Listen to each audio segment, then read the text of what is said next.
Video title থেকেই বুঝতেই পারছেন যে আমরা কালকে প্রায় 400-র মতো চলে এসেছিল অ্যাকাউন্টে ব্যালেন্স। তো 400 থেকে আবার 1700 প্লাস হয়েছে ব্যালেন্স। তো এটা কিন্তু অনেক বড় একটা বিষয়। মার্কেটকে আমরা আবার 400 থেকে প্রায় 1700 প্লাস ব্যালেন্সে নিয়ে আসছি। তো অ্যাকাউন্টটা রিকভারি করেছি। তো এটাই আপনাদের সাথে শেয়ার করব। দেখুন আমার স্টোরিটা দেখতেই পারছেন আপনারা। আমি এখানে দেখতে পাচ্ছেন ওই যে 504 মাইনাসে, তারপর 42 মাইনাসে। এই লসটা কিন্তু আমাকে অনেক বড় একটা এফেক্ট করেছে মার্কেটে। এখানে অনেকগুলো লস, তারপরে আবার মোটামুটি রিকভার করেছিলাম প্রায় 500-র মতো। তারপর হুট করে আবার একটা 542-এর লস হয়ে এলো।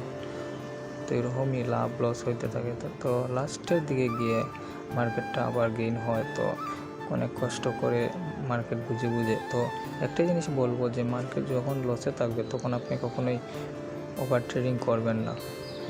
আর মার্কেটের ভালো একটা পজিশন আসার আগ পর্যন্ত আপনি ট্রেড করবেন না। প্রয়োজনে স্টপ রাখবেন ট্রেডিং, ঘোরাঘুরি করুন, অন্য কাজ করুন, কিন্তু মার্কেট থেকে নিজেকে অন্য জায়গায় ডাইভার্ট করুন। কারণ মার্কেটে যখন আপনি তখন থাকবেন, যত লস হবে তখন আরও বেশি অশান্তি লাগবে, ঠিকমতো সাইকোলজি কাজ করবে না। তখন উল্টাপাল্টা আপনি ট্রেড নেবেন, দেখবেন যে ব্যালেন্সটা আছে ওই ব্যালেন্সটাও চলে যাবে। তো আমি এটা এটাই বলবো যে যখন আপনি মার্কেটে অবশ্যই লস হয়, মার্কেট তো এরকমই লাভ লস নিয়ে। মার্কেটে যখন লস হবে তখন আপনি মার্কেট থেকে নিজেকে সরিয়ে রাখবেন, অন্য কাজ করবেন, মোবাইল হাত থেকে রেখে অন্য যে কোনো কাজ করবেন, নিজেকে একটু অন্যান্য জায়গায় ডাইভার্ট করবেন, এরকম আর কি। তো আমি 400 যখন ব্যালেন্স হয়েছিল আমি তখন ট্রেডিং করা বন্ধ করে দিয়েছিলাম। তো কালকে রাত্রে আর ট্রেড নিইনি, কিন্তু ভোরবেলা থেকে শুরু করছিলাম আবার ট্রেড নেওয়া। তো মার্কেট ভালো ছিল, তো 2-3টা ট্রেড নিয়েছি, 200-300, লাস্টে 400 একটা ট্রেড নিয়েছিলাম। তো এরকম আর কি, লাস্টের দিকে গিয়ে ব্যালেন্সটা মোটামুটি অনেকটা উঠে গেছে।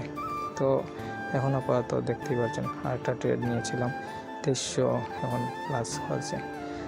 তো সবশেষ এটাই বলবো আর কি, মার্কেটে যখন লসে থাকবে তখন আপনার ঘাবড়ানোর কিছু নেই, মার্কেটটাকে বুঝে ট্রেড নিতে হবে আর কি। তো আমি এগুলা সামনে ভিডিওতে সবগুলো শেয়ার করব, কীভাবে ট্রেড নেবেন, কখন বন্ধ করবেন, সব কিছু শেয়ার করব।